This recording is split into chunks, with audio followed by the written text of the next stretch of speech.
नमो अर्हन्ताणं नमो सिद्धाणं नमो वैर्याणं नमो वज्रायाणं नमो लोये सव्यसाहुणं मोक्षमार्गस्य नेतारं नेतारं कर्मभूभृतां ज्ञातारं विश्वतत्त्वानां वन्दे तद्गुणलब्धे।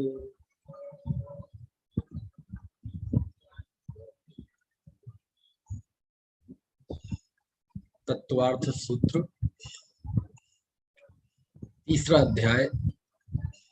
तीसरे अध्याय के अंतर्गत हम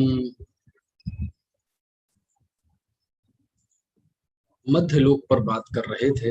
मध्यलोक में त्रियक लोक और 23वें सूत्र तक हमारी बात हुई थी।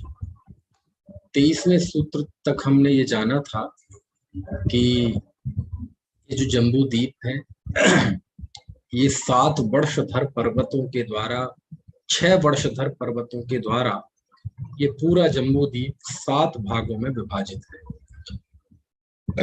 भरत, हेमवत, हरि, विदेह, रम्यक, हिरण्यवत और ऐरावत। पर्वत हिमवन, महाहिमवन, निषद, नील, रुक्मी, शिखरी, ये 6 वर्षधर पर्वत, क्योंकि ये वर्षों का विभाजन इनके द्वारा होता है इसलिए इनका नाम वर्षधर है। और ये 100 योजन, 200 योजन, 400 योजन, 400 योजन, 200 योजन, 100 योजन, इस क्रम से इनकी ऊंचाई है।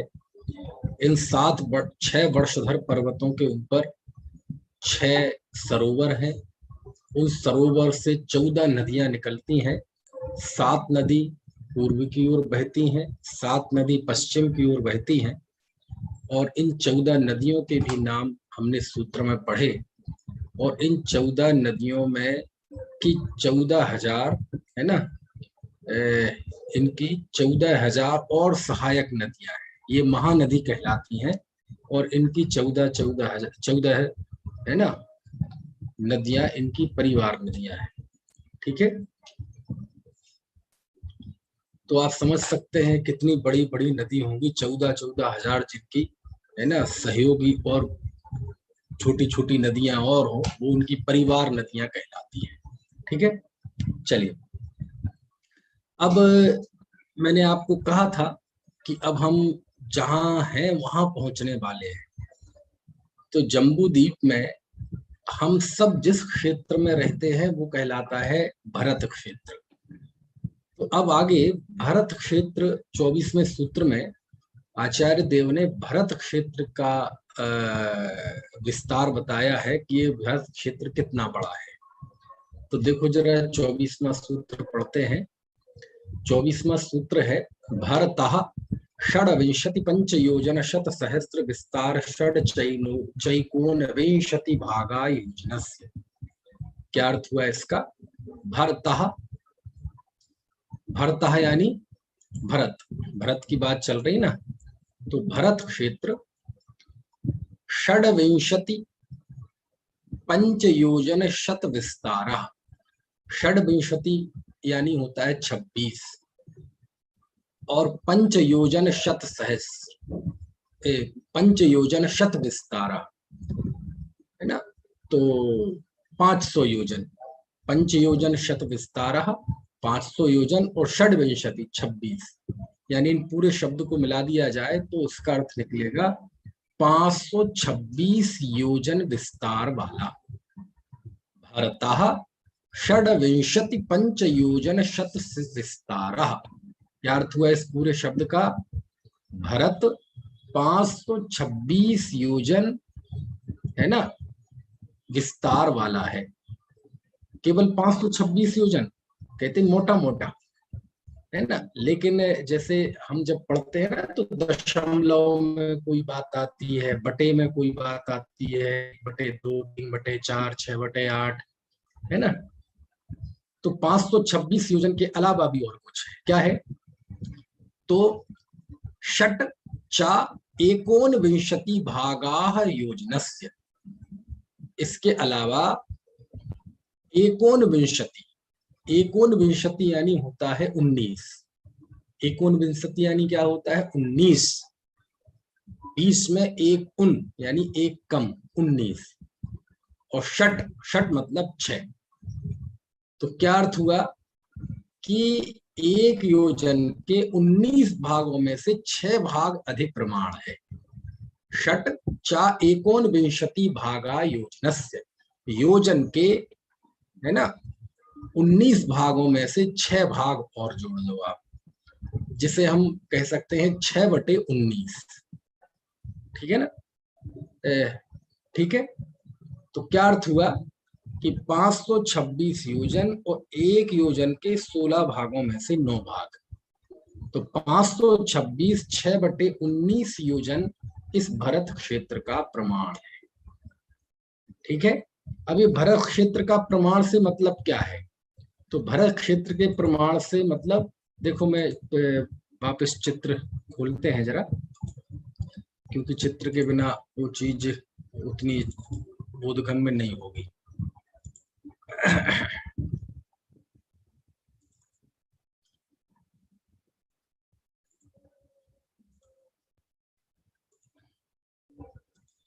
ये जो चित्र मैंने शेयर किया, इस चित्र में आप देखेंगे बीचों बीच ये जम्बूद्वीप है और नीचे ये भरत क्षेत्र है।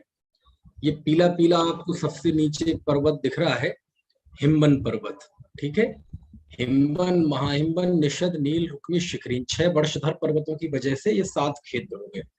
तो सबसे नीचे जो है ये है भरत क्षेत्र। ठीक है। ये भरत क्षेत्र में ये जो हिमवन पर्वत है, तो हिमवन पर्वत के नीचे का जो क्षेत्र है ये भरत क्षेत्र, यहाँ हम रहते हैं। तो इस भरत क्षेत्र का विस्तार बताया है 526 योजन। ठीक है। और 6/19। अब ये विस्तार किस चीज का है? ये यहां से लेके पूर्व से लेके पश्चिम का नहीं है ना, ये तो ज्यादा है।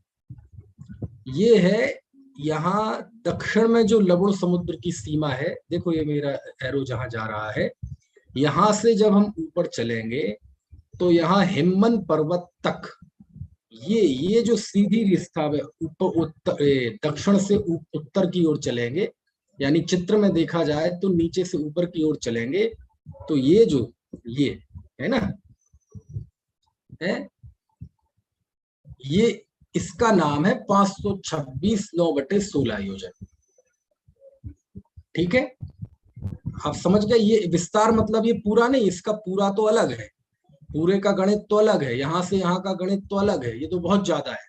ये बात चल रही है केवल दक्षिण में जो लवण समुद्र की तट है वहां से लेकर यहाँ हिमवन पर्वत तक, ये सीधी रेखा में, है ना, ये 526 6/19 योजन का है। और आगे आगे चलते जाएंगे तो इनका दुगना विस्तार है ना। जैसे ये भरत, अब चूंकि चित्र में हिमवन पर्वत दिख रहा है छोटा विस्तार में, और भरत दिख रहा है बड़ा, क्योंकि इन्हें भरत के क्षेत्र दिखाने हैं, नदियां दिखानी है, इसलिए चित्र में तो भरत बड़ा दिख रहा है और हिमवन पर्वत इसकी अपेक्षा से छोटा दिख रहा है विस्तार में। लेकिन ऐसा है नहीं हकीकत में। भरत क्षेत्र मान लीजिए 526 और 9/16 योजन है, तो हिमवन पर्वत इससे दुगना है। दुगना मतलब ऊंचाई नहीं, ऊंचाई तो है ना, पहले ही बात हो चुकी है, ऊंचाई है ना 100 200 400 400 200 100, ऐसे 6 वर्षधर पर्वतों की ऊंचाई है। ऊंचाई की बात नहीं है इनकी, यहाँ पूर्व से लेके पश्चिम, ये भी बात नहीं है। ये बात है आप पर्वत के ऊपर पहुंच गए तो पर्वत पे एक सिरे से दूसरा सिरा, है ना, ये तो हिमवन पर्वत जैसे दिख रहा है। मान लीजिए ये पूरी स्क्रीन हमारी हिमवन पर्वत है, तो यहां से लेके यहां तक की दूरी, ये जैसे हमने भरत क्षेत्र की दूरी है ना पूर्व से उत्तर से दक्षिण तक, ऐसे ये हिमवन पर्वत की उत्तर से दक्षिण तक ऊपर। ठीक है। तो ये इस भरत क्षेत्र से दुगना है, यानी भरत क्षेत्र से हिमवन पर्वत का विस्तार दुगना है। हिमवन पर्वत से आगे है ना जो क्षेत्र है हेमवत, उसका विस्तार इस हिमवन पर्वत से दुगना है। और वह हेमवत क्षेत्र का जितना विस्तार है उससे अगला जो पर्वत है ये उससे दुगना है, उससे दुगना हरि क्षेत्र का विस्तार है, उससे दुगना निषद पर्वत का विस्तार है, उससे दुगना विदेह क्षेत्र का विस्तार है।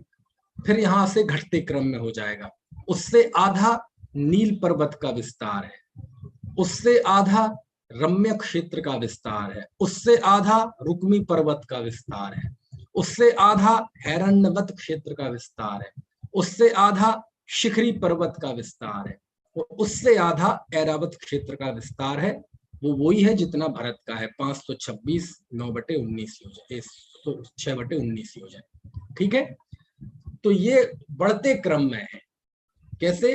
भरत से डबल क्या है, दुगना, ऊपर जो पर्वत है हिमवन, अब हिमवन पर्वत के बाद फिर क्षेत्र है, क्षेत्र के बाद फिर पर्वत है, तो ये दुगने दुगने हो जाते हैं। ठीक है, भरत क्षेत्र से दुगना आगे का पर्वत, उस पर्वत से दुगना आगे का क्षेत्र, उससे दुगना आगे का पर्वत, उससे दुगना आगे का क्षेत्र, ऐसे ऐसे करके। और फिर विदेह के बाद है ना, ये बीच का हिस्सा आ गया विदेह, फिर इसके बाद वो सब उसी क्रम में घटते जाते हैं। इतनी बात आपको समझ में आ गई? ठीक है, आसान है, कठिन तो नहीं है। तो इस तरह से आचार्य देव ने इस सूत्र में ये बात बताई। चलिए अब फिर से देखते हैं, जरा सूत्र पे आते हैं कि आखिरकार सूत्र में क्या लिखते हैं आचार्य देव। तो ये हमने अभी पढ़ा 24वां सूत्र। तो 24वें सूत्र का अर्थ आपको समझ में आ गया। भरतः षड्विंशति पंच योजन शत विस्तारः षट चैकोन विंशति भागा योजनस्य, कि वह भरत 526 योजन और एक योजन के 16 में से है ना 19 में से 6 भाग वाला है। यानी अपन सरल भाषा में क्या कहें तो इस सूत्र में ये बताया है कि भरत क्षेत्र 526 और 6/19 योजन का है विस्तार वाला। कौन सा विस्तार? उत्तर से लेके दक्षिण या दक्षिण से लेके उत्तर, पूर्व से पश्चिम नहीं, वो तो बहुत लंबा है। समझ गए आप? इस तरह से। चलिए इसके बाद फिर आगे के सूत्र में कहते हैं आचार्य 25वां सूत्र, वो जो मैं अभी आपको एडवांस में बता चुका हूं, वो बात 25वें सूत्र में कही है। देखो क्या लिखते हैं आचार्य 25वें सूत्र में।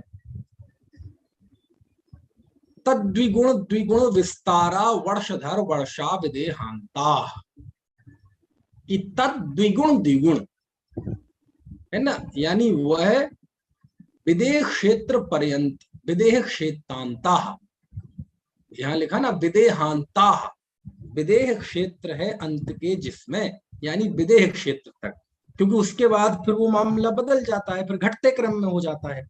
तो बीच में सबसे बड़ा विदेह क्षेत्र है, तो विदेह क्षेत्र तक वर्षधर वर्षा, यानी वर्षधर पर्वत और वर्षा मतलब क्षेत्र, यानी पर्वत और क्षेत्र, तद द्विगुण द्विगुण विस्तारा, उस भरत क्षेत्र से दूने दूने विस्तार वाले हैं। ठीक है, जो बात अभी मैंने बताई थी वो बात इस सूत्र में कह दी गई कि तद द्विगुण द्विगुण विस्तारा, यानी तद यानी पिछले सूत्र में जिसकी बात चली, पिछले सूत्र में बात चली भरत क्षेत्र की, तो भरत क्षेत्र से दुगुणित दुगुणित विस्तार वाले हैं। कौन? वर्ष और वर्षधर, वर्ष यानी क्षेत्र और वर्षधर यानी पर्वत। कहां तक? विदेहांता, विदेह तक। ठीक है, तो वही आप लगा लेना उसमें।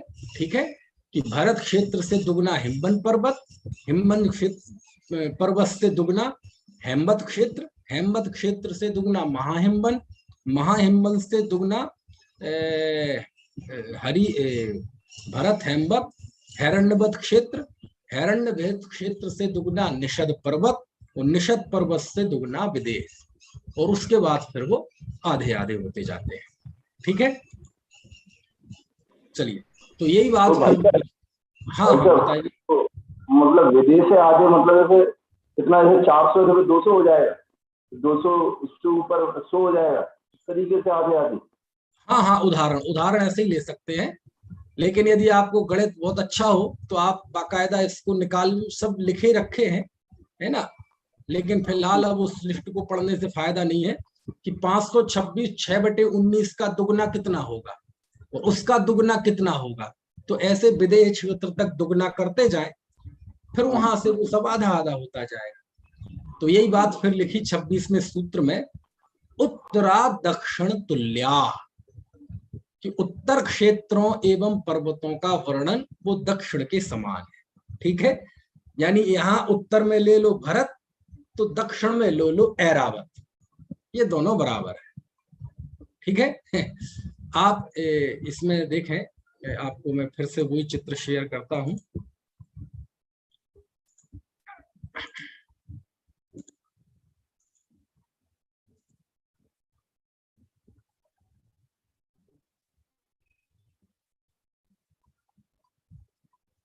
ठीक है, हो रहा है, आपको शेयर हो रहा है? हाँ जी, हो रहा है भाई, तो हो रहा है, दिखाई दे रहा है। चलिए, तो इसमें हाँ, ये आप देख रहे हैं कि उत्तरोत्तर बराबर, जैसे ये नीचे भरत क्षेत्र है तो ऊपर ऐरावत क्षेत्र उत्तर में। ठीक है, ये दक्षिण में भरत और उत्तर में ऐरावत, ये बराबर है। ऐसे ही नीचे उत्तर में दक्षिण में हिमवन पर्वत और उत्तर में शिखरी पर्वत, ये बराबर है ना। फिर उसके बाद ऐसी सब क्षेत्र और पर्वत लगा लेना, नीचे उत्तर के दक्षिण से, दक्षिण के उत्तर से, ये मामला बिल्कुल बराबर है। तो यहां से नीचे से लेंगे ऊपर तक तो विदेह तक बढ़ते क्रम में है, और उसी क्रम में फिर दक्षिण में घटते जाते हैं। ठीक है, यहां तक बात समझ में आ गई। तो ये इस सूत्र में कहा है कि उत्तर की समस्त रचना जो है क्षेत्र और पर्वत का वर्णन, वह दक्षिण के बराबर है। ठीक है, ये बात इस सूत्र में कह दी गई। चलिए, अब आगे हम देखते हैं कि ये कौन सा सूत्र पढ़ा अभी हमने, ये पढ़ा अभी हमने 26वां सूत्र है ना। अब आगे देखते हैं 27वें सूत्र से। अब चर्चा थोड़ी बदल रही है। चर्चा कैसे बदल रही है? अब बड़ी खास चर्चा यहाँ प्रारंभ हो रही है, और वो खास चर्चा ये है कि इस जम्बूद्वीप में कौन से क्षेत्र ऐसे हैं जहां काल परिवर्तन होता है, और कौन से क्षेत्र ऐसे हैं जहां काल परिवर्तन नहीं होता। ठीक है, मैंने बताया था ना कि ये चर्चा बड़ी रोचक चर्चा है, और ये जो काल चक्र है, समय का पहिया कहाँ कहाँ घूमता है। अपन कहते हैं ना, समय का पहिया कभी रुकता नहीं है। हाँ, बात सही है। काल द्रव्य की दृष्टि से देखा जाए तो काल द्रव्य कभी रुकता नहीं है। काल द्रव्य वर्तना में निमित्त है, तो छह द्रव्यों का परिवर्तन कभी रुकता नहीं है। कोई भी वस्तु किसी समय स्थिर नहीं रहती, वह स्थिर अपना स्वभाव सुरक्षित रखते हुए हमेशा बदलती रहती है। लेकिन यहाँ जिस काल की हम बात कर रहे हैं, काल चक्र, वो काल चक्र कहीं पे रुका रहता है और कहीं पे घूमता है। कैसे घूमता है और कैसे रुकता है, रुका रहता है, तो आगे ये बात चलेगी। देखो 27वां सूत्र हम पढ़ते हैं। इसमें लिखा, भरतैरावतयोर वृद्धि ह्रासौ षट समयाभ्याम उत्सर्पणी और सर्पणीभ्याम। 27वां सूत्र क्या कहते हैं इस सूत्र में? इस सूत्र में ये कहते हैं, भरत ऐरावतयोः, यानी भरत और ऐरावत। अब आप चित्र में ध्यान दी लीजिए, सबसे नीचे 526 9/16 योजन का भरत, और बिल्कुल हूबहू वैसे ही उत्तर में ऐरावत। इन दो स्थानों पर भरत ऐरावतयो वृद्धि ह्रासौ, इनमें वृद्धि और ह्रास होता है। कैसे ह्रास होता है? षट समयाभ्याम, 6 कालों में। कौन से काल? उत्सर्पण्य अवसर्पणीभ्याम। भरत और ऐरावत क्षेत्र में उत्सर्पणी और अवसर्पणी के 6 कालों में वृद्धि और ह्रास होता है। क्या मतलब हुआ? अब यहां से चर्चा थोड़ी बदल जाएगी, क्योंकि अब ये काल चक्र आ चुका है। काल, समय का परिवर्तन कैसे होता है, कैसे परिस्थितियां बदलती हैं, ये बात यहाँ आई। तो इस 27वें सूत्र में आप देखेंगे कि समय के परिवर्तन की बात है, ठीक है। वृद्धि ह्रास, वृद्धि और ह्रास, और वृद्धि ह्रास ही परिवर्तन है ना। तो वृद्धि और ह्रास होता है किसमें? 6 कालों में। तो अब ये थोड़ा सा, अब सूत्र तो आपने देख लिया, सूत्र का अर्थ मैंने सरल बता भी दिया कि भरत और ऐरावत क्षेत्र में उत्सर्पणी और अर्सर्पणी के कालों में वृद्धि और ह्रास होता है। 6 कालों में वृद्धि और ह्रास होता है। अब जरा हम देखें कि ये पूरा जो है विषय, ये किस किस भूमि पे खड़ा हुआ है। तो देखो क्या है कि वैसे तो प्रत्येक द्रव्य प्रति समय परिणमनशील है, और उसके परिणमनशील स्वभाव पे कभी आंच नहीं आती, क्योंकि परिणमन करना वस्तु का स्वभाव है। लेकिन ये जो अनंत आकाश के बीच में जो 3 लोक की रचना है, 3 लोक की रचना के बीच में ये जो मध्य लोक है, मध्य लोक के बीच में ये जो 2.5 द्वीप है और प्रसंग प्राज जम्बू द्वीप है, इस जम्बू द्वीप के इन 2 क्षेत्रों में भरत और ऐरावत, और जो धात की खंड और पुष्करार्ध में है वो भी यहाँ है, वहां भी ये होता है। यहाँ कुछ समय का परिवर्तन, इसमें वृद्धि और ह्रास होता है। और वृद्धि और ह्रास होने को शास्त्र की भाषा में कहते हैं उत्सर्पणी और अवसर्पणी। इन क्षेत्रों में समय में बदलाव होता है, परिस्थितियों में बदलाव होता रहता है। हम जहां हैं ये भरत क्षेत्र है, यहाँ भी बदलाव होता रहता है। कैसे बदलाव होता है? तो पूरा एक युग कहलाता है 20 कोड़ा कोड़ी सागरोपम का, और उसे हम कहते हैं कल्पकाल। क्या बोलते हैं उसे? कल्पकाल।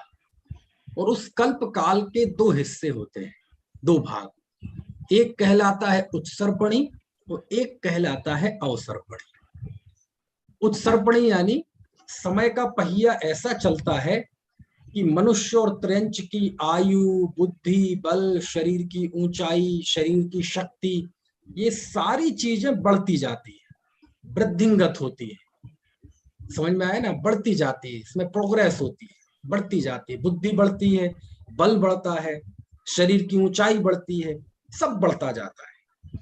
तो जिसमें ये सब बढ़ती जाती हैं, वृद्धिंगत होती है, उस युग को, उस हिस्से को कहते हैं उत्सर्पणी। क्या बोलते हैं देवेंद्र जी उसे? उत्सर्पणी। और एक बिंदु पे आकर वापस समय बदलता है, तो जिस क्रम में ये सारी चीजें बढ़ी थी, उसी क्रम में फिर घटना प्रारंभ हो जाती है। तो इस चक्र को, इसको कहते हैं अवसर्पणी। उत्सर्पणी मतलब ऊपर की ओर जाना, अवसर्पणी मतलब नीचे की ओर जाना, गिरना। ठीक है? तो दोनों को मिला के, एक उत्सर्पणी और एक अवसर्पणी को मिला के बोलते हैं एक कल्पकाल। और एक कल्पकाल होता है 20 कोड़ा कोड़ी सागरोपम का। इसमें 10 कोड़ा कोड़ी सागरोपम की होती है उत्सर्पणी, और 10 कोड़ा कोड़ी सागरोपम का होता है कि होती है अवसर्पणी। ठीक है? ये कोड़ा कोड़ी क्या होता है? ये कोड़ा कोड़ी 1 करोड़ में 1 करोड़ का गुणा देने पे जो संख्या आती है, वो कहलाती है एक कोड़ा कोड़ी। यानी आप 1 लिख दो और उसमें 14 शून्य बना दो, 1 में 14 शून्य बना दो, तो वो कहलाएगी कोड़ा कोड़ी। ठीक है? क्योंकि 1 करोड़ में 1 करोड़ का गुणा करना है, तो आप 1 करोड़ में 7 बिंदी लगती है ना, तो वो दुगनी हो जाएंगी, 14 बिंदी हो जाएंगी। ठीक है? तो इतने सागरोपम 10 कोड़ा कोड़ी मतलब कितना कि 10 करोड़ में 1 करोड़ का गुणा करो, तो वो जो संख्या आएगी वो कहलाएगी 10 कोड़ा कोड़ी। और उतने वर्ष नहीं बल्कि उतने सागर। तो 10 कोड़ा कोड़ी सागरोपम की एक उत्सर्पणी, तो 10 कोड़ा कोड़ी सागरोपम की एक अवसर्पणी। उत्सर्पणी में 6 काल होते हैं, अवसर्पणी में भी 6 काल होते हैं। उस सूत्र में उसका उल्लेख है, लिखा ना, षट समयाभ्याम, 6 समयों में वृद्धि ह्रासौ, वृद्धि और ह्रास होता है। ठीक है? अब ये 6 काल कौन कौन से हैं, तो अभी यहाँ सूत्र में तो नहीं कहे हैं, लेकिन आपको इसके लिए टीकाओं में और इस विषय के जो अन्य शास्त्र हैं, वहां तिलोक पंडिती, त्रिलोक सार, आदि पुराण आदि शास्त्रों में, हरिवंश पुराण है ना, इन शास्त्रों से आपको यहाँ समझने पड़ेंगे। तो आपको उन शास्त्रों को फिलहाल खोलने की जरूरत नहीं है अभी, वो है आपको बताता हूँ। और ये 6 कालों के नाम बड़े प्रसिद्ध हैं, पाठशालाओं में भी बच्चों को पढ़ा दिए जाते हैं। और ये 6 काल कौन से हैं? तो आमतौर पे जो हम नाम जानते हैं वो अवसर्पणी की अपेक्षा से जानते हैं। नाम वही है, लेकिन उत्सर्पणी और अवसर्पणी के अनुसार उसका क्रम बदल जाता है। तो देखो, जैसे अभी हम अवसर्पणी चल रहा है और सारी बातें अवसर्पणी और इसी काल की दृष्टि से होती हैं, इसलिए हम अवसर्पणी के पहले बोल देते हैं। लेकिन पहले है उत्सर्पणी और बाद में है अवसर्पणी। पहले उत्सर्पणी होती है, बाद में अवसर्पणी होती है, ये क्रम है सही। फिर भी चलो अभी हम सरलता की दृष्टि से पहले अवसर्पणी के काल कर लेते हैं। देखो, इनके नाम है सुषमा सुषमा। पहले काल का नाम है सुषमा सुषमा, ठीक है। 2 शब्द हैं, सुषमा और दुष्मा, इन्हीं को मिला के ये सब बने हैं। पहले काल का नाम है सुषमा सुषमा, दूसरे काल का नाम है सुषमा, तीसरे काल का नाम है दुष्मा सुषमा, चौथे काल का नाम है तीसरे काल का नाम है सुषमा दुष्मा, चौथे का नाम है दुष्मा सुषमा, पांचवें का नाम है दुष्मा और छठवें का नाम है दुष्मा दुष्मा, अथवा यूं कहें अति दुष्मा, ठीक है। तो 6 काल, पहला दुष्मा दुष्मा, दुष्मा, सुषमा दुष्मा, दुष्मा सुषमा, दुष्मा और दुष्मा दुष्मा, ये 6 काल है। ये क्या होते हैं दुष्मा दुष्मा? तो देखो, दु दु इसे उपसर्ग या सु उपसर्ग को अलग कर दो तो शब्द बचा समा। ये समा क्या होता है? समा यानी होता है कोई भी टाइम पीरियड, कोई भी कालखंड, कोई भी समय, उसको बोलते हैं समा। और संस्कृत के व्याकरण के अनुसार सरोते के साका हो जाता है षटकोण वाला शा, तो वो शब्द बन जाता है सुषमा। तो समा मतलब एक टाइम पीरियड, और सु मतलब अच्छा, और दु मतलब बुरा। तो सुषमा का अर्थ क्या हो गया? अच्छा समय, और दुषमा का अर्थ क्या हो गया? खोटा समय। समझ में आया ना? ये शब्द का अर्थ हो गया। तो ये ऐसा क्यों है? क्योंकि इसी के अनुसार इसमें है ना, अवसर्पणी काल में सुख की घटोत्तरी होती जाती है, और उत्सर्पणी काल में है ना सारी बुरी बुरी चीजें, है ना, अच्छी अच्छी चीजें बढ़ती जाती है। तो इसलिए उनके इस तरह से वृद्धि ह्रास होता है।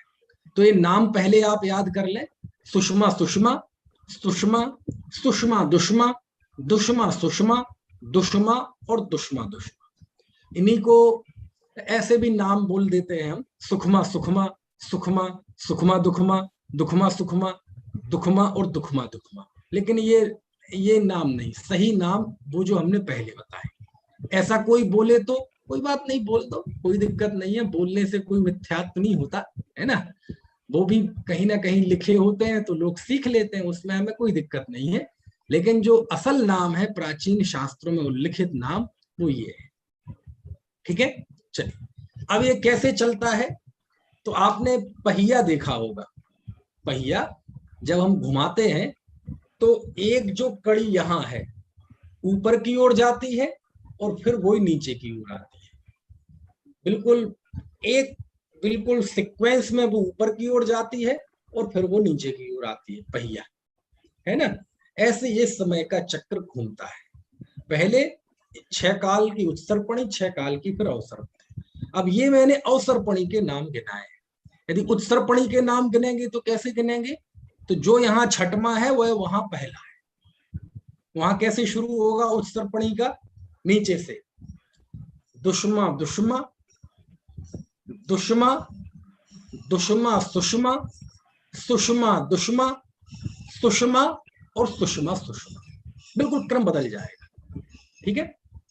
चलिए, अच्छा, आपसे पूछा जाए कि वर्तमान में कौन सा काल चल रहा है, सुषमा काल की दुष्मा काल? वर्तमान में कौन सा काल चल रहा है? अभी वर्तमान में है ना अवसरपणी का पंचम काल दुष्मा काल चल रहा है। तो देखो हम क्षेत्र में पहुंच गए, भरत में, तो हमने अपना देश जान लिया। अब देश के बाद हमें अपना काल जानना है, देश काल बोलते ना। तो काल क्या है हमारा, इस समय हम अवसरपणी के 5वें काल, जिसे दुष्मा काल बोलते हैं, उसमें हम रह रहे हैं। अब इन्हीं को क्रम से बोलते, पहला काल, दूसरा काल, तीसरा काल, चौथा काल, पंचम काल। इस काल को कौन सा बोलते हैं, पंचम काल, है ना। और छठवां है फिर छठवां काल दुष्मा दुष्मा। अब ये समय का परिवर्तन यहाँ होता है। ये कहाँ कहाँ होता है, केवल भरत में और ऐरावत में, बस यहीं पे होता है। बाकी जो विदेह क्षेत्र है वहां नहीं होता। हेमवत, हिरण्यवत, है ना, हरि रम्यक यहाँ भी नहीं होता। और जम्बू द्वीप के बाहर जो धात्की खंड और ढाई द्वीप में जो भरत ऐरावत है वहां होता है। बाकी विदेह आदि जो वहां है वहां भी नहीं होता परिवर्तन। तो जहां भी होगा वो भरत और ऐरावत में ही होगा, अन्य कहीं ये परिवर्तन होता नहीं है। ठीक है, तो अन्य जगह परिवर्तन क्यों नहीं होता, बस नहीं होता। विदेह क्षेत्र में परिवर्तन नहीं होता, बोले नहीं होता। विदेह क्षेत्र में हमेशा दुष्मा सुषमा काल रहता है। चौथा काल जो है ना, चौथे काल का नाम क्या है, दुष्मा सुषमा। तो ये दुष्मा सुषमा काल विदेह में हमेशा रहता है, अनादि अनंत काल तक वहां यही काल था, यही है, यही रहेगा। ठीक है, और बाकी जो है 4 क्षेत्र और बताए वहां पे। और अब ये बात आएगी, 3 प्रकार की भूमियां हैं, उत्तम भोग भूमि, मध्यम भोग भूमि, जघन्य भोग भूमि। तो विदेह का ही एक हिस्सा है सुमेरु पर्वत से लगा हुआ देवकुरु, उत्तर कुरु, वो उत्तम भोग भूमि है। ठीक है, बाकी भरत के अलावा हेमवत, हिरण्यवत और हरि रम्यक, ये 4 क्षेत्र, ये भी भोग भूमियां हैं। यहाँ हमेशा एक काल रहता है, यहाँ कभी काल परिवर्तन होता नहीं है। देवकुरु, उत्तर कुरु वहां उत्तम भोग भूमि है, वहां सुषमा सुषमा काल रहता है। ठीक है, हेमवत और हिरण्यवत में ये जघन्य भोग भूमि है, यहाँ तीसरा काल हमेशा रहता है। भरत, हेमवत और ये फिर ना विदेह, रुक्मी, नहीं 7 क्षेत्रों के नाम बोला, भरत, हेमवत, हिरण्यवत, हरि विदेह, हरि रम्यक। तो यहां से पहले दूसरे नंबर का ले लो हेमवत, और वहां कौन सा ले लो, हिरण्यवत। ये दोनों यहाँ जघन्य भोग भूमि। और फिर यहाँ भरत, हेमवत, हरि, हरि और रम्यक, यहाँ होती है मध्यम भोग भूमि। तो हरि और रम्यक में मध्यम भोग भूमि, हेमवत और हिरण्यवत में जघन्य भोग भूमि, और उत्तर कुरु और देवकुरु ये उत्तम भोग भूमि। उत्तम भोग भूमि में पहला काल, मध्यम भोग भूमि में दूसरा काल, और जघन्य भोग भूमि में तीसरा काल हमेशा रहता है, यहाँ परिवर्तन नहीं होता। और विदेह क्षेत्र में चौथा काल हमेशा रहता है। और भरत और ऐरावत में ये उत्सर्पणी अवसर्पणी, पहले से छठवां, फिर छठवें से पहला, ऐसा चलता रहता है ना। चलिए अगली बात, आपको पता है इन उत्सर्पणी और अवसर्पणी में केवल एक काल ऐसा है जहां सब तीर्थंकर होते हैं, भगवान होते हैं। कौन सा, अवसर्पणी के हिसाब से चौथा काल जो है दुष्मा सुषमा काल, और यदि उत्सर्पणी में देखा जाएगा तो उसका तीसरा क्रम आएगा। उस काल में ही तीर्थंकर 63 शलाका पुरुष, है ना, होते हैं, वहीं से मोक्ष जाते हैं। पहले 3 कालों से मोक्ष नहीं जाते, 5वें छठवें से मोक्ष नहीं जाते। अवसर्पणी के हिसाब से चौथा काल, उत्सर्पणी के हिसाब से तीसरा काल, और सीधा नाम ले दे, केवल दुष्मा सुषमा काल से ही मोक्ष जाते हैं। और चूंकि विदेह क्षेत्र में हमेशा वही काल रहता है, कभी बदलता ही नहीं है, दुष्मा सुषमा काल। यही कारण है कि विदेह भूमि है वह इसलिए भी विदेह कहलाती है क्योंकि वहां से अनादि अनंत काल तक हमेशा विदेही होने का रास्ता खुला है। यानी विदेह यानी सिद्ध, तो सिद्ध में जाने का रास्ता हमेशा खुला है, इसलिए उस भूमि का विदेह नाम भी सार्थक है। समझ में आए ना, वहां हमेशा देह में रहते हुए वैदेही आत्मा की प्रचुर आराधना करने वाले जीव हमेशा मौजूद रहते हैं। और विदेह की साधना करके विदेह जाने वालों की लाइन, समझ में आया ना, क्रम वहां हमेशा चलता रहता है, इसलिए उसका यह विदेह क्षेत्र नाम सार्थक है। ठीक है ना। तो विदेह क्षेत्र में हमेशा दुष्मा सुषमा काल यानी अवसर्पणी की दृष्टि से चौथा काल रहता है। आज भी विदेह क्षेत्र में मोक्ष जा रहे हैं जी। हम बोलते हैं ना 6 महीने 8 समय में 608 जीव मोक्ष जाते हैं। तो कहां से जाते हैं? भरत ऐरावत में तो इस समय पंचम काल चल रहा है, वहां से तो जाते नहीं, तो वहां से जाते हैं। कहां से? विदेह क्षेत्र से। और 5 विदेह हैं, वो 5 नहीं है, 160 विदेह हैं, वो अभी आगे एक चर्चा आएगी। तो वहां आज भी 20 तीर्थंकर मौजूद हैं। आज भी विदेह क्षेत्र 5 विदेह में 4-4 के हिसाब से 20 तीर्थंकर आज भी मौजूद हैं। आज भी जम्बू द्वीप में 4 तीर्थंकर हैं। समझ में आया ना। और उनकी हम वंदना करते हैं। कहाँ करते हैं जरा बताओ। सुबह आपने यदि समुच्चय पूजन की हो तो समुच्चय पूजन में क्या बोलते हैं हम? समुच्चय पूजन में एक पूजा है ना, 20 क्या है उसकी, 20 तीर्थंकर, बोल के बताना, मैं भूल रहा हूं जरा, किसी को याद आ रहा है? समुच्चय पूजन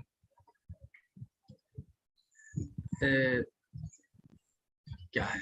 देखो कई बार ऐसी जुबान पे चढ़ी चीज है ना, याद है किसी को? चलो कोई बात नहीं, लॉकडाउन में सब भूल गए। देवशास्त्र गुरु 20 तीर्थंकर। हाँ, देव शास्त्र गुरु 20 तीर्थंकर, सिद्ध प्रभु के गुण गाऊं। वाह। तो इसमें आ गया ना, समुच्चय पूजन में 20 तीर्थंकर। और 20 तीर्थंकरों की अलग से भी पूजन है। सीमंदर आदि विद्यमान 20 तीर्थंकरेभ्यो, है ना। ये महार्घ में भी आप बोलते हैं, तो वो इस तीर्थंकर आज भी मौजूद है। हमारे यहाँ तो 20 तीर्थंकरों 24 तीर्थंकर होते हैं भरत ऐरावत में, नाम भी बदलते रहते हैं। विदेह में तो नाम भी नहीं बदलते। आगे के जो 24 आएंगे उनके भी वही नाम होंगे, अगले जो 20 आएंगे सॉरी, उनके भी वही नाम होंगे। पहले तीर्थंकर सीमंदर है तो सीमंदर ही रहेंगे, जीव बदल जाएगा लेकिन नाम नहीं बदलेंगे। यहाँ नाम बदल जाते हैं। समझ में आया ना। तो इस तरह से ये विदेह क्षेत्र में दुष्मा सुषमा काल रहने से वहां हमेशा मुक्ति के दरवाजे खुले रहते हैं, है ना। भरत और ऐरावत में चूंकि ये परिवर्तन होता रहता है, इसलिए यहाँ पर कभी तो मोक्ष के द्वार खुल जाते हैं, कभी मोक्ष के द्वार बंद हो जाते हैं। चलिए, अच्छा, भरत और ऐरावत क्षेत्र में अभी हम जहां हैं, विनीत जी आप आगरा में बैठे हैं, मैं यहाँ मेरठ में बैठा हूँ, ये भोपाल में बैठे, नागपुर में बैठे, हमारे पिताजी माता पिता भी बैठे हैं रहली में, वो दिख रहे हैं मुझे। अभी हम जहां बैठे हैं यहाँ किसी समय चौथा काल था, यानी यहाँ आज हम पंचम काल दुष्मा काल चल रहा है, यहाँ किसी समय चौथा काल था। यहाँ भी तीर्थंकरों का व्यवहार होता था। और मैं जहां बैठा हूं मेरठ में, यहाँ तो शांतिनाथ, कुंथुनाथ, अरनाथ भगवान के 4-4 कल्याणक हुए। देवेंद्र जी आपके यहाँ ये भी मेरे हमारे पास पड़ोस में ही रहते हैं। तो यहाँ भी शांतिनाथ, कुंथुनाथ, ये शांतिनाथ भगवान की विहार भूमि है, यहाँ कभी चौथा काल था। और इतना ही नहीं, कोई समय ऐसा भी था कि यहाँ तीसरा काल था, किसी समय यहाँ दूसरा काल था, किसी समय यहाँ पहला काल था। आज यहाँ कर्म भूमि है, किसी समय यहाँ भोग भूमि थी, किसी समय यहाँ मेरठ में भी कल्प वृक्ष थे, किसी समय आगरा में भी कल्प वृक्ष थे, किसी समय यहाँ भी 3-3 कोस के मनुष्य हुआ करते थे। 3-3 कोस के, सोचो आप, 6 लगभग 4-5 किलोमीटर के लोग हुआ करते थे। किसी समय यहाँ के लोगों की आयु कई पल्लियों में हुआ करती थी, अरबों वर्षों में। किसी समय यहाँ भी ये स्थिति थी कि खेती बाड़ी नहीं होती थी। समझ में आया ना। कल्प वृक्ष थे और कल्प वृक्षों के पास गए कि साहब हमें रसमलाई चाहिए, लो। उस समय जो चलता होगा हमने आज की भाषा में बोल दिया, समझ में आया ना। लेकिन युग परिवर्तन हुआ तो पहले काल से दूसरा आया, तीसरा आया, अब चौथा चला गया, अब पंचम आ गया। और आगे ऐसा काल आएगा इसमें जब पंचम काल के अंत में जाएंगे और छठे काल में, और शास्त्रों में ये जो बातें लिखी हैं आज प्रत्यक्ष दिखाई दे रही हैं, ऐसा होगा। ऐसी स्थिति आ जाएगी छठे काल के अंत में जाके, कोई शादी विवाह नहीं होंगे, है ना। एक जरा जरा से छोटी छोटी हमारी एक एक हाथ के रह जाएंगे सब, और सारे ऐसे होंगे बिल्कुल काले कलूटे रोगी, महा बीमारियां इसके शरीर में होंगी, इतने कमजोर होंगे, थोड़ी सी उम्र रह जाएगी, एक दूसरे को मारेंगे काटेंगे। ये सब दिख रही है स्थिति। आप देखो आज स्वस्थ आदमी देखने के लिए तरस जाओगे, आप एक ऐसा व्यक्ति 100% फिट व्यक्ति देखने के लिए तरस जाओगे मोहल्लों में, गलियों में।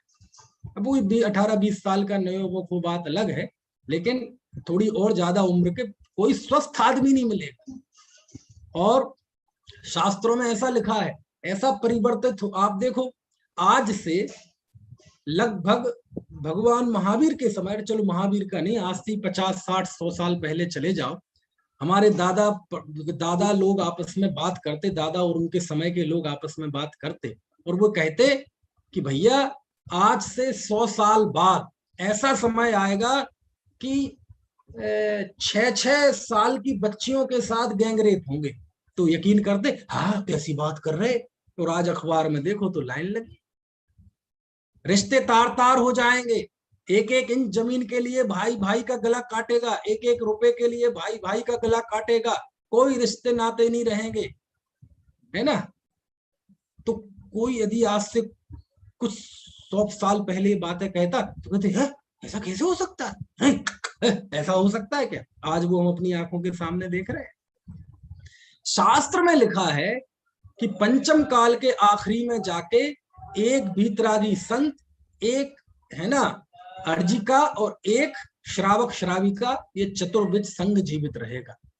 और ऐसी स्थिति आ जाएगी कि राजा कहेगा, राजा का नाम लिखा है बाकायदा शास्त्रों में, कि भैया मंत्री जी कोई हमारे राज्य में ऐसा व्यक्ति तो नहीं जो टैक्स ना देता हो। बोले नहीं जी सब टैक्स देते हैं, बस केवल एक दिगंबर संत है वो टैक्स नहीं देते। बोले टैक्स वसूल करके आओ। तो वो जाएगा मंत्री, मतलब उनका जो भी अधिकारी होगा, और वहां मुनिराज भीरांगज नाम के मुनिराज आहार ले रहे होंगे, तो उनसे जाके वो टैक्स मांगेगा। तो उनकी अंजलि में आया हुआ पहला कौर ग्रास बोलो उसे टैक्स में देना पड़ेगा उस अधिकारी को। और आज देखो, आज जिस तरह से टैक्सेशन की स्थिति बढ़ रही है, किस किस चीज का टैक्स, हर चीज का टैक्स। आपको लग नहीं रहा कि वो स्थिति जल्दी ना आ जाए? तो ये सारी चीजें शास्त्रों में लिखी, सब आंखों के सामने होती गुजरती दिख रही हैं। आप देखो जरा सा एक लहर आई और 6-6 फीट के अच्छे तगड़े तगड़े जवान घंटों में निपट गए कोरोना में, और डेल्टा और पता नहीं कौन कौन से कई नाम, लैम्डा, और कह रहे तीसरी लहर, चौथी लहर। जिस तरह से स्थितियां बन रही हैं, 8-8 साल 10-10 साल के बच्चों को शुगर आने लगी, 20-20 18-18 साल के बच्चों की बाईपास सर्जरी होने लगी, हार्ट की बीमारियां होने लगी। और चश्मा तो जैसे अब क्या बताएं, समझ में आया, छोटे छोटे बच्चों को चश्मा लगने लगा, 4 कदम चलते हाँफते हैं। हर तीसरे चौथे घर में कैंसर के रोगी, हार्ट के रोगी, शुगर और बीपी तो छोड़ ही दो इनको। तो ये स्थिति दिख रही है जो शास्त्रों में लिखा कि सारे जीव रोगी होंगे, कोई स्वस्थ नहीं रहेगा, कई रोग इनके शरीर में होंगे, बदबू मारेंगे। और जिस तरह से चीजें बदल रही हैं, उनका कोई विवाह नहीं होंगे, सब बेकार हो जाएंगे लोग, कोई शादी पत्नी बच्चे अच्छे कुछ नहीं, सब ऐसे ही हो जाएंगे, पशुओं जैसा जीवन हो जाएगा। दिख रही है स्थिति, आज सब दिखाई दे रहा है कि कहाँ दुनिया किस तरफ जा रही है। तो ये भूमि वो है कि इस भूमि में किसी समय भोग भूमियां थी, कल्प वृक्ष थे, किसी समय तीर्थंकर भी हुए, आज भी देख रहे हैं, और आगे बहुत बुरी स्थिति भी इसी भूमि पे होगी। और ये परिवर्तन सारा कहाँ होता है?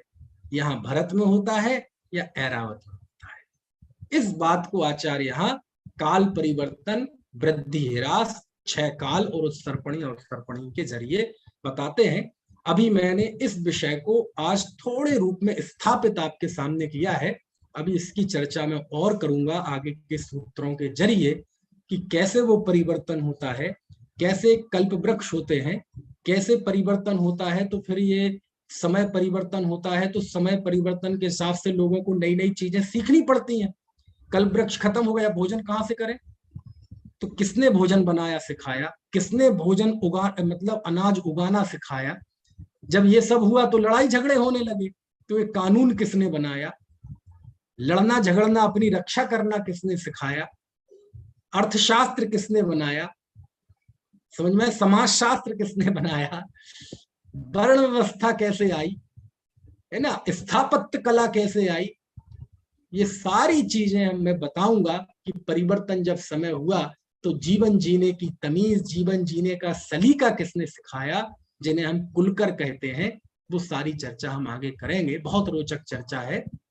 और कम से कम हमें अपना इतिहास जरूर जानना चाहिए। जो राजनीतिक इतिहास 1000-2000 वर्ष का लिखा है, ये तो सब बहुत रागी द्वेषी जीवों ने, बहुत समझ लो झूठे लोगों ने लिखा है।